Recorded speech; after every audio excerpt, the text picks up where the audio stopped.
Hello everyone, it's Cole. I'm gonna start answering the questions. So the first question is, describe a situation when you experienced or witnessed any kind of microaggression.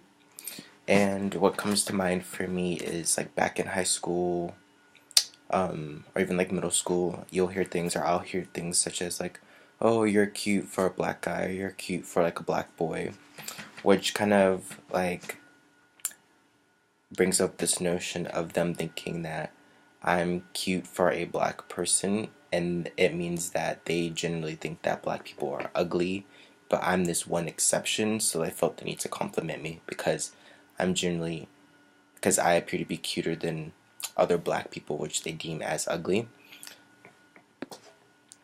And then the next question is, according to Durald's wingsuit chart, which theme would this fall under? Sorry, dropped my paper.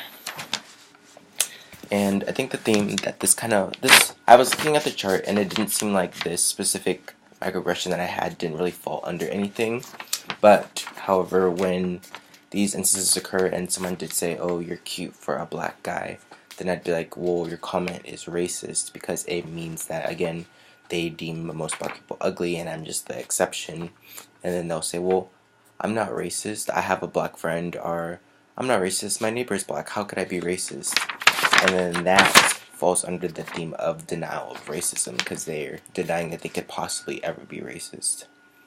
And the implied meaning of the perpetrator is that, again, they could never be racist because they viewed me as attractive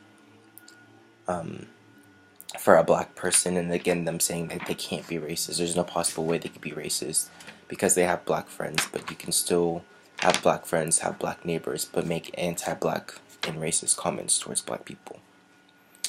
How did it make me feel?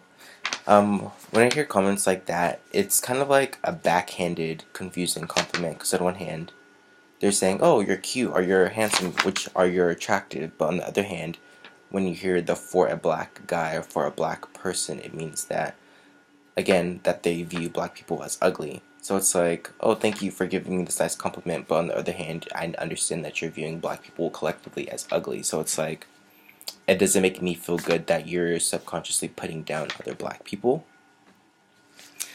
And how are microaggressions important for teachers to know about? It's important for teachers to recognize microaggressions because we're all, as human beings, we're imperfect, and so we make microaggressions. And so, like for example, I'm not perfect. I might have my own microaggressions. And so a teacher needs to be able to self-reflect and recognize the microaggressions that he or she is making towards their children or their students, so that way they don't perpetrate it.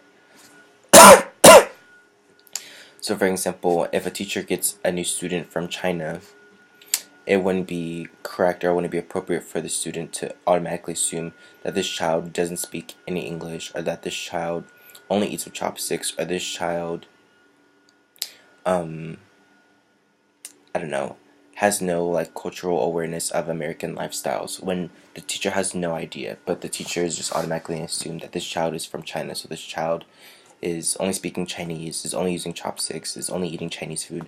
So that is a microaggression, is making that assumption. So it's important that teachers know about microaggressions so that they don't project it onto their students that they teach. And that's all I got.